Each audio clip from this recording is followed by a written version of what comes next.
Lisbon, capital city of Portugal and one of the oldest cities in Europe, but today some of the important templaries are hard to find. 300 years ago, a very different Lisbon stood up on this side, a gilded city of the center of a world empire. And to the day disaster struck, moments before 9:30 a.m. of November 1st, 1755, a sudden sliding movement between two gigantic tectonic plates occurs. The result of a mass of magnitude 8.5 earthquake, one of the most powerful on modern European history. 150 miles from the open center, the fourth power of the earthquakes strikes Lisbon. Nobody knows exactly how many people were crushed on those first terrified moments, but time and place were conspired to fill the fate of tens of thousands.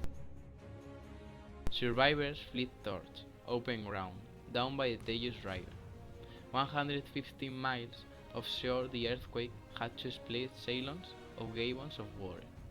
It was by a tsunami which took less than 14 minutes to reach Lisbon. The tsunami kills hundreds, but even could twist its fate. Just before the earthquake strikes, thousands of candles lit Lisbon to celebrate the Feast of All Saints. As the water receded, it wasn't enough to extinguish the gathering flames that spread in a gold city. After tsunami, earthquake and fire, Lisbon, one of York's richest seaports, has been transformed. No more of city of gold, it has become a repository charred in black ink.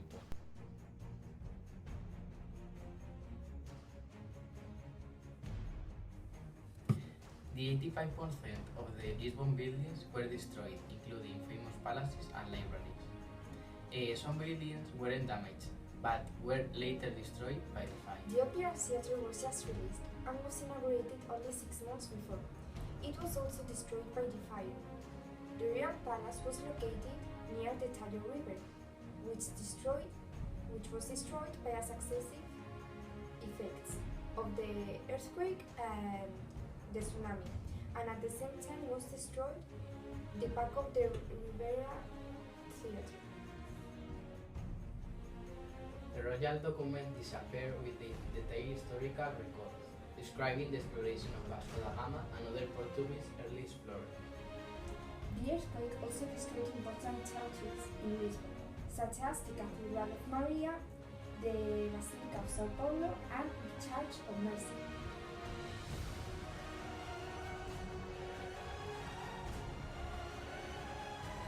The Royal Hospital of All Saints, which was the real hospital at that time, was also consumed by fire, and hundreds of patients were banished. It is said that many animals detected temple and ran away before it reached the ground floor. It is said that many animals detected temple and ran away before it reached the ground floor.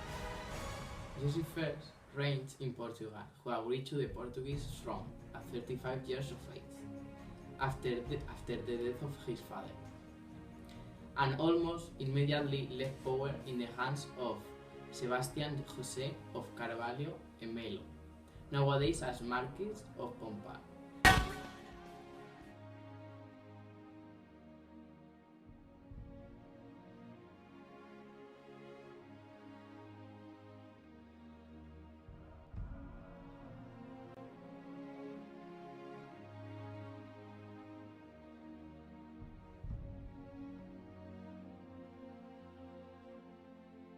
Before November 1st, 1755, there was constant struggle for power and royal favor, but later the competent response of the Marquis Pombal effectively severed the power of the old aristocratic factions.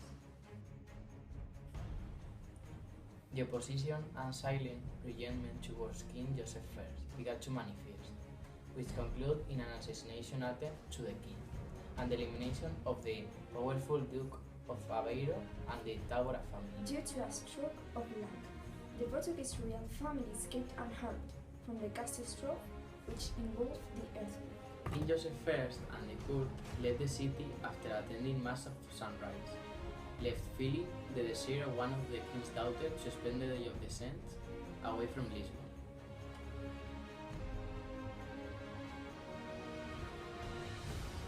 After the catastrophe, Joseph I developed a great fear of living abroad, and the court was accommodated in a huge complex of tents and pavilions in the hills of Ayuda. The king's claustrophobia never diminished, and therefore, until after his death, his daughter Maria I began not to build the Ayuda's path. The Marquis of Pombal survived the earthquake, and it said the answer to who asked him what to do: take care of the living ones and bury the dead ones. The Prime Minister sent firefighters to extinguish the fire and organized a lot of armies to bury thousands of bodies. There was little time to dispose the corpses before epidemics got spread. The army was mobilized to surround the city and prevent that healthy man ran away so that they could be forced to clean the ruins. In Spain, the King Fernando V, 1 week later of the sad event, orders the governor of the Supreme Council of Castile preparing a report of the earthquake. To make such a great questionnaire, a survey of 8 questions aimed of people of higher reason, of the important capitals and towns. The questions were the following one. Did they feel the earthquake? At what time did it happen? How long did it last? What movements were observed in the floors, buildings, walls, fountains, and rivers? What ruins and damages had been caused in the factories? Have people or animals been killed? Were there signs? Did it happen another remarkable thing?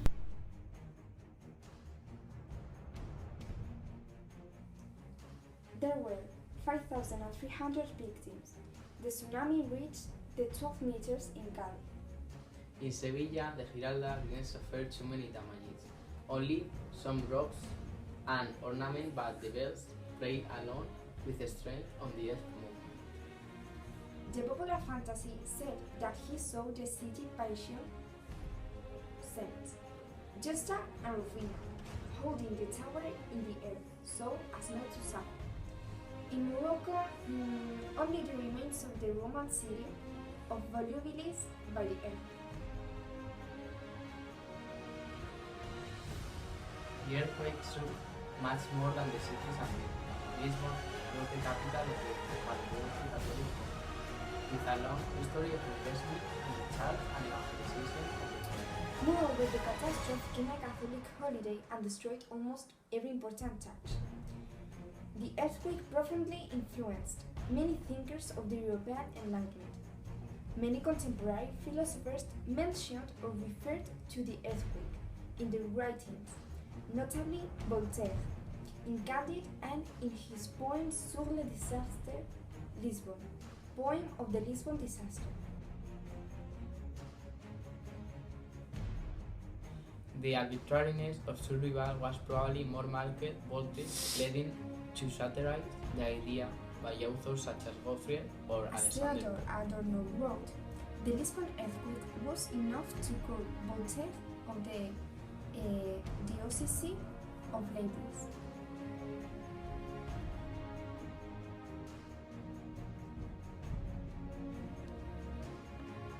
Immanuel Kant published 3 texts of the Lisbon earthquake.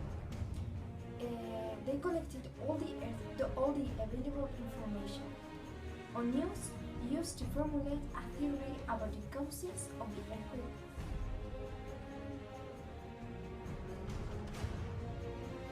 This theory, which involves changing places with huge subterranean caverns with no gases, was the first systematic modern attempt to explore the earthquake by comparison. According to Walter Benjamin, a small book written by a young man on the earthquake, probably it represents the principle of scientific geography in Germany, and certainly the beginning of seismology.